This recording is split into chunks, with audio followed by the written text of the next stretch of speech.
Hey guys, it's Nia from niaphillip.com. Welcome back to my YouTube channel and welcome back to the Get to Know You series. The Get to Know You series is a 10-part series where I share some things about myself and I hope that you will share some things about yourself. In this video, we're going to be talking about the lessons that I've learned from being homeless in New York City.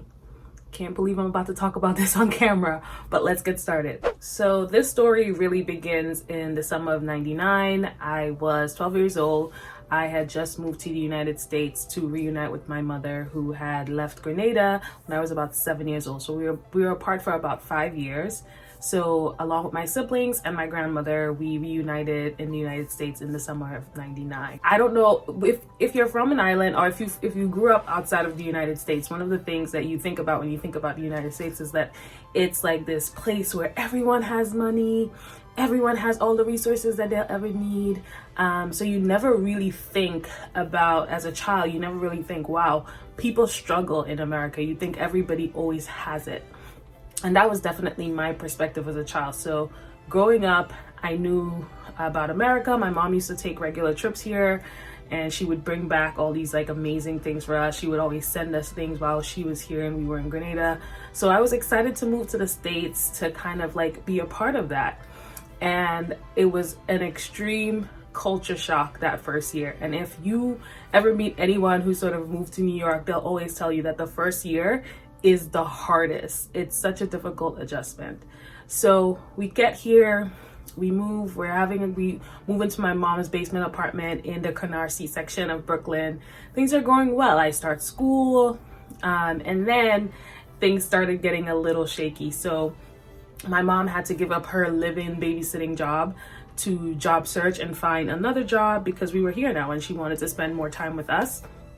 And so she found a job, but it wasn't like this great paying job, you know, and she had to make rent and provide for 4 children. And it was really difficult. So we ended up losing the apartment that my mom had when we just got here. And luckily, thankfully, in the summer when we just got here, my dad also made a visit to the United States and he introduced us to one of his childhood friends. And when we lost our apartment, my mom got in contact with him again, and he was a property manager for a number of properties in New York City, and he was able to shuffle us between many different houses and apartments while my mom got on her feet, and that was for about a year. So we moved between a couple of places for a year. And then my mom was able to save up enough money for us to get a 1-bedroom apartment in the East Flatbush, Brownville section of Brooklyn. So we went from kind of going in between houses to finally having our own apartment. And that was just a life-changing experience. I learned a lot from that experience. And for a long time, I think as a child, you're ashamed, you're embarrassed that you didn't have a place to live and that you can have a place that you can call your home or you can invite your friends to come over to. So it was a source of shame for me for a little while, but then I grew up. And to this day, that part of my life is a teaching moment. I've learned so much lessons. It built so much character in me. So here are some of the lessons that I learned from that. Lesson number 1 is relationships matter. So as I mentioned, my mom connected with my dad's childhood friend, and he was amazing to us during that time of our lives. And he's still one of my most favorite people. Whenever I see him, I burst into tears because I'm just so grateful for him for that time then in our lives when he was really, really, really supportive. And during that time, my mom had a lot of friends that, she had made while we were not living with her. And some of them just didn't show up, some of them just wasn't there for her when she really, really needed it. And it taught me a very, very valuable lesson. Like, you can have a lot of friends, you can have this really great social life, and then sometimes people just won't show up for you. But there are people that will, and you have to really work on maintaining those relationships. And like, I think my dad is super good at that. Like, he has so many friends from like when he was extremely young. They're still great friends, and he's always telling me like, you should call so and so. I'm not that great at it, but he's always telling me you should call so and so, you should build relationships with people. But my dad, like, I know he'll always be okay because he has great friends, and this particular friend is a great friend, and he is like, you know, we adore him as part of our family. So relationships really do matter. The next lesson is really about work ethic. So I think, you know, while that, you know, that really traumatic thing was happening, I really threw myself into my schoolwork. I really threw myself into like getting A's and doing really well at school, because I really needed somewhere to channel my energy and somewhere to channel what was really a sad time. So I channeled it into my schoolwork, and it taught me work ethic. It taught me that I could work hard and get good grades and do well even when things were not going great, that I could still channel my energy in a positive way.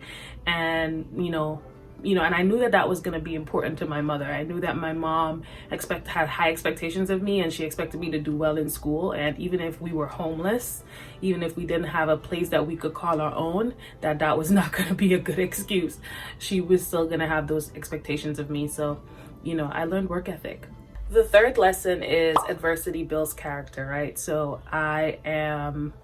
You know, I never want to say that there's nothing that I can get over. I used to say that a lot, and I think it's still true. I feel it, but there are some things that I think if it happened, I would have a really, really hard time getting over it. And it has to do with like my siblings and my mom and those people that are super close to my heart. If something were to happen to them tragically, I don't know if I could overcome that. But I have learned, and I did learn during that time, is that, you know, adversity builds character, and that it teaches you things and you can learn from it, and that you don't have to allow it to break you or to allow you to spiral into a negative place, that you can channel that kind of stuff into positivity, into overcoming, and having the ability to overcome things in life without completely falling apart is a really important skill. So it did teach me that. It taught me that there are things that I can overcome in life. And then the final lesson that it taught me is that hard times don't last forever, right?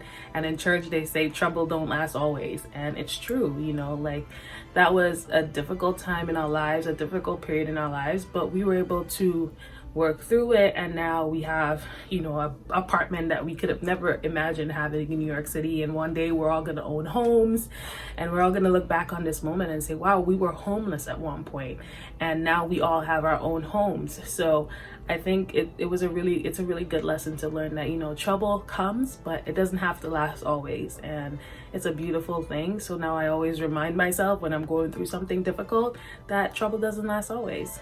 That's the final lesson. Thank you guys so much for joining me for this episode of the Get to Know You series. If you haven't subscribed yet, please go ahead and subscribe to this channel.